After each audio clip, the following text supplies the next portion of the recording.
मिल जाओ। हाँ दिल्ली पहुंचा दोगे? आज तो थोड़ा टाइम लगेगा, लेकिन आप यहाँ तक आ गए हो, पहुँचोगे, आप Delhi पहुँचोगे। The man leading the army's rescue efforts is very concerned. Could this be the breakthrough that everyone has been praying for? Give me the confirmation that General Anil Chet, the Central Army commander, gets through to his area commanders on the Kedarnath Gaurikund stretch to double check.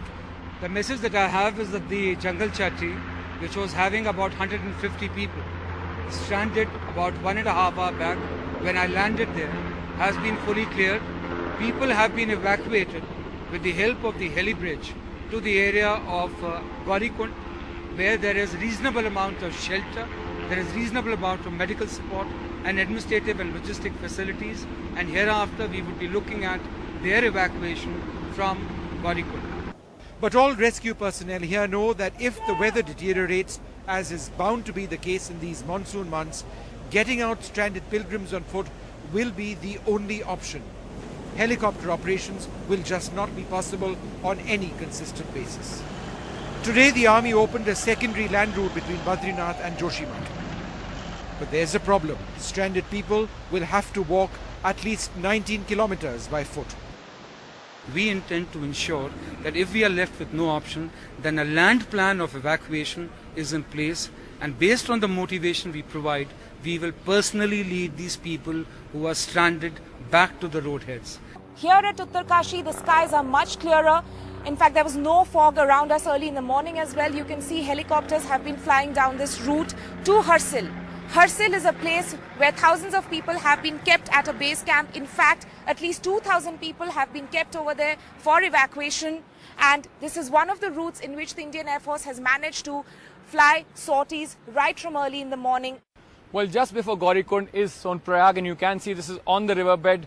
This entire area where I'm standing was in fact a huge parking lot, several cars swept away, and you can see that they were just simply tossed around as the river waters came surging down.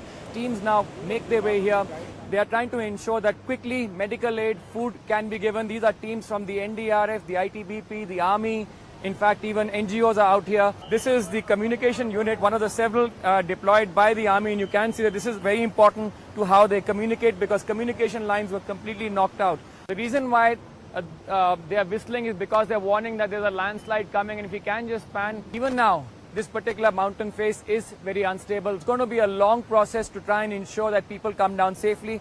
We believe on the right side of the bank there was a small temple. There's absolutely no sign of that. The whistles that you keep hearing are men, in fact, the officers warning everyone to clear the way. Whenever they feel there's enough chance, they quickly try and dash through, and then they try and recover whoever else they can. Both down here as well as up in the air, the helicopters, they're trying to coordinate.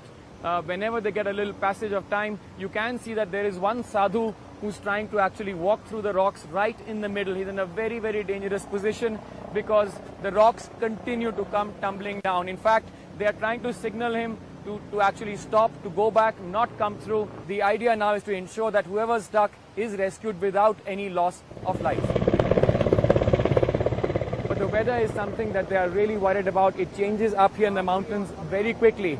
And you can just see the scale of devastation out there. As I said, both man and beast trapped as the forces of nature unleashed here in Kedarnath. In Kedarnath, Siddharth Pandey for NDTV.